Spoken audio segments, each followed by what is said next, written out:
Many steam locomotives have been built for various purposes, and each had its own role to play. Most steam locomotives would be used for mainline railroads, where they'd be bound for glory with the public and the railroads. However, there were some steam locomotives that received not nearly as much recognition and were instead used in the backwoods hauling log trains. Because of this, many logging locomotives would be scrapped without a second glance, with very few survivors. Thankfully, a various handful of logging locomotives would be spared from the scrapper's torch and be seen at many places like tourist railroads, museums, or even city parks. However, there was one locomotive that stood out from all the rest and would gain her recognition in a rather interesting way.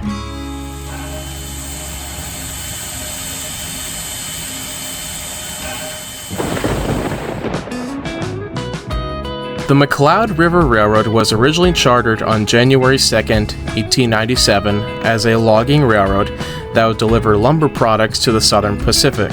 The railroad was based in McCloud, California, and ran 17.8 miles north at Mount Shasta. For a short period of time, the railroad would borrow motive power from the SP until around 1898, when the McCloud began to purchase its own rolling stock. Over time, McCloud would purchase new and second-hand equipment for their logging operations, and would eventually acquire some of the most modern logging locomotives yet in the Roaring '20s. Starting in 1924, McCloud would purchase two 262 Prairie-type locomotives from the Baldwin Locomotive Works. They'd be numbered 20 and 21. Not long after, they would even go and purchase two more identical locomotives of the same design, this time from Alco, in May of 1925. The new locomotives would be identical to the previous batch, but they would be 2,000 pounds lighter and costed $7,000 less than the Baldwin engines. These two locomotives would be numbered 22 and 23. The reason for McCloud ordering 262s instead of larger motive power was the fact that they just couldn't afford bigger engines like 282 Mikes and larger Malley engines. And they also needed to fill in the gaps of their roster due to the aging Shea locomotives that were sold off, and they also needed to replace the early versions of their Prairies. McCloud came to like these locomotives and decided to purchase two more heavy Prairies 4 months after they bought the 22 and 23 from Alco. The result was engines 24 and 25, 25 being the subject of this video. McCloud would purchase the locomotive for $21,475, which is around $391,000 in today's money. When built, she would also be one of the most modern logging locomotives for the time. She would be built better and arguably better quality when comparing to other logging locomotives from other manufacturers. 25 would also have the distinction of being the last new steam locomotive purchased for the railroad, but not the last steam locomotive purchased. McCloud would buy a pair of second-hand 282 Mikado types in 1938, but 25 would be given more attention since she was the last locomotive purchased new. When constructed, 25 would weigh 144,000 pounds, which equates to 72 tons. In terms of how much power she had, it was rather impressive for a locomotive of her size. In terms of tractive effort, which is what we measure of how much pulling force a locomotive has, was 28,800 pounds of force. The geometry for this was as follows: 46-inch diameter driving wheels, a boiler pressure of 185 psi, and a pair of 19 by 24-inch cylinders. The locomotive would be found to be extremely reliable, being used as backup power for mainline services, but mainly used in the backwoods. She'd be stationed at the camp at White Horse, Widow Valley, and eventually Kenyon. She would even be used for hauling a couple excursion trains for the railroad until steam would be withdrawn from service in 1955. On July 3rd of the same year, 25 would be dressed in gold trim and pulled an excursion called the Golden Spike Excursion to celebrate the opening of the new Bernie branch. The excursion would go from McCloud to Bernie and back again.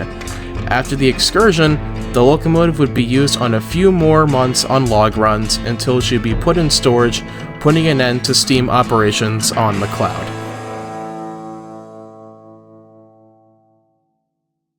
This, like most situations, could have meant the end for the 25.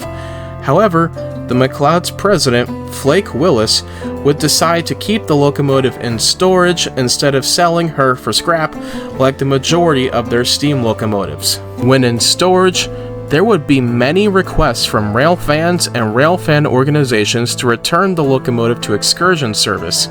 McCloud did grant their requests and would go straight to work of bringing the 25 back to working order. Since the railroad had already done an overhaul on the locomotive before it was put into storage, the locomotive didn't need much work to run again.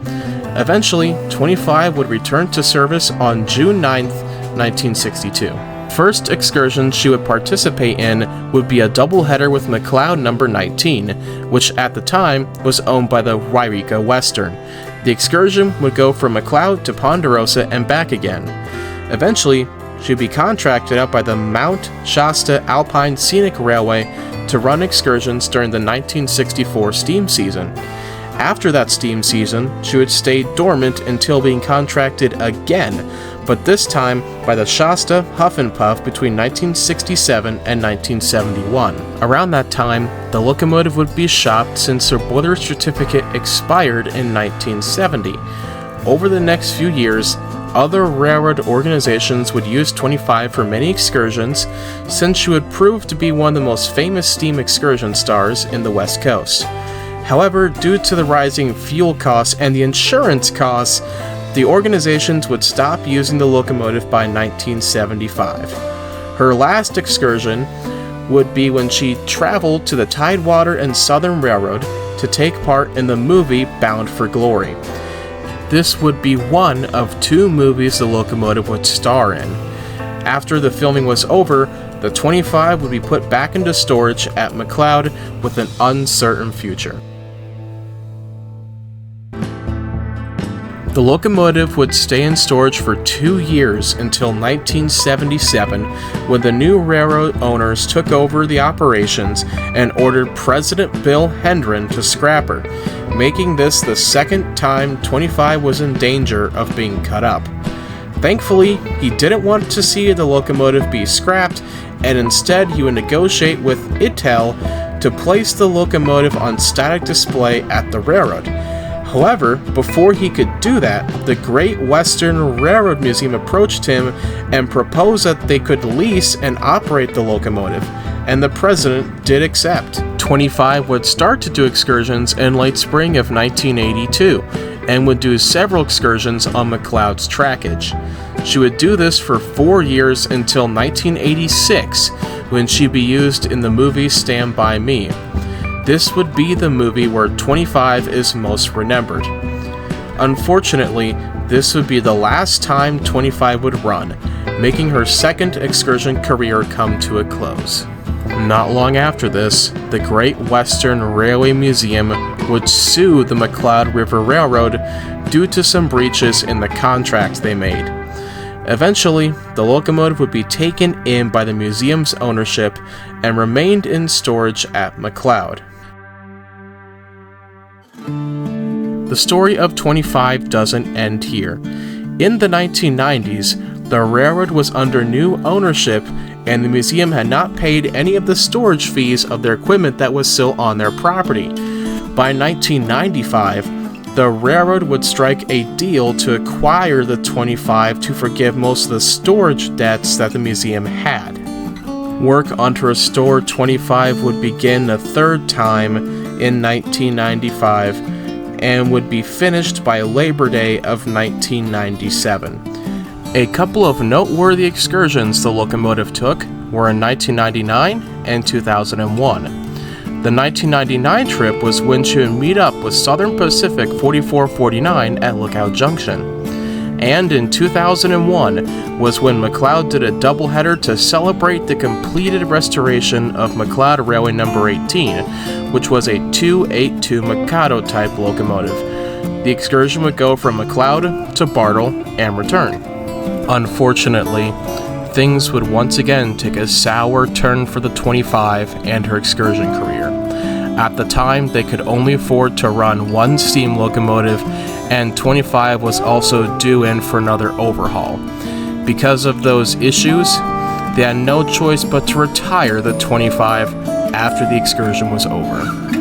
The locomotive would be once again put in storage until 2007, when the railroad decided to lease her to a movie company. The movie company would restore the locomotive and alter her to a more Western style appearance. However, the movie never came to fruition and the work on the locomotive was canceled.